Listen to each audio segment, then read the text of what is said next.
I just couldn't finish this section on letting go and through the lens of the soul without mentioning forgiveness. And forgiveness from the heart specifically. In my coaching work, I come across unforgiveness and forgiveness regularly. And one of the big trip ups I find others and myself as well have made is that we have mentally consented to the idea of forgiveness and thought that the matter was closed. Particularly when we're forgiving a long-standing offence, something that's hurt us, someone who has wronged us, and we've harboured resentment and unforgiveness for a long time. It can be easy to do the top level.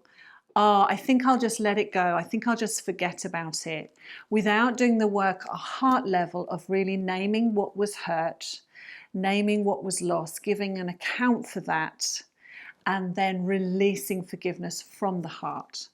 Forgiveness is not saying it doesn't matter what you did.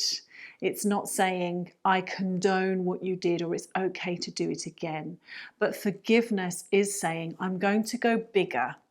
I'm going to expand and take the higher moral ground. I'm going to choose to release the judgment and resentment I have held against you or the collective you or any number of sources of pain or hurt. And it is for my own health and my own wholeness that I now choose to release. That's the essence of forgiveness, really. I've heard the quote that unforgiveness is like drinking poison and waiting for the other person to die. In a similar way that our amygdala causes us to respond by tightening, a natural human, very normal, there's nothing wrong with unforgiveness, it's completely normal for us. A normal human response to pain is to hold on to the pain, hold on to the memory of the pain and the judgments about the right and wrong of the pain, because it feels that this will actually insulate us from it happening again. And while that may be true, it may increase our awareness to that particular situation or that particular person. Over the long term, it is a life-sucking way to live. And unforgiveness and bitterness have been linked to all kinds of physical and mental emotional difficulties. So practicing letting go of the ways in which people hurt us and will continue to hurt us and wound us and wrong us, letting go of injustices that have been done against us, and practicing the free releasing from our heart of the pain we have experienced is, I believe, a pillar of our health and wholeness.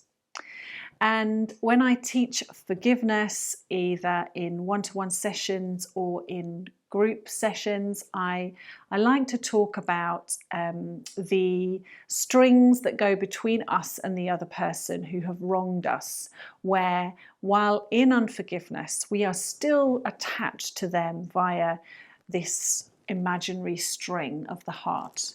And we can tell that because it shows up in our behavior or it shows up energetically in our life. So it may be that we react strongly to this person. We take offense more easily around this person or around that situation. It may be that we become a bit sour in our attitude, even just subtly. It may be that we have nightmares or dreams. It may be that we feel restless inside. It may show up in lots and lots of different ways. I told you the story about the jaw clenching of a client that I worked with. And anytime we get that sign energetically where there is something tying us, holding us, it's the opportunity to release through forgiveness that will finally cut the tie and let us go free, because we are no longer attached through our emotions or minds to another person through offense. And I think there are two parts to forgiveness. There is the mental part, the volitional part, where we say, I choose to forgive. But there's also the emotional part.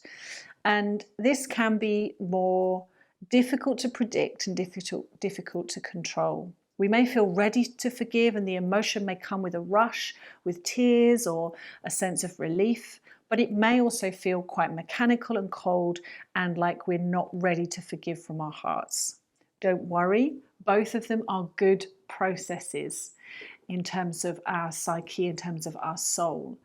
And if we are serious and intentional in the spoken words of forgiveness and in our desire and will to forgive, eventually our feelings will soften and our heart will release. But be aware that if the offense is huge, if the wrongdoing really cost you a lot, or if you've held on to unforgiveness for a long time, it may take time for your heart to release the emotion and the judgment it holds. But very simply, I invite people to set up a verbal affirmation that goes something like this. I choose to forgive, and then insert the name of the person, the people, the group of people, the nation, whichever grouping works well there.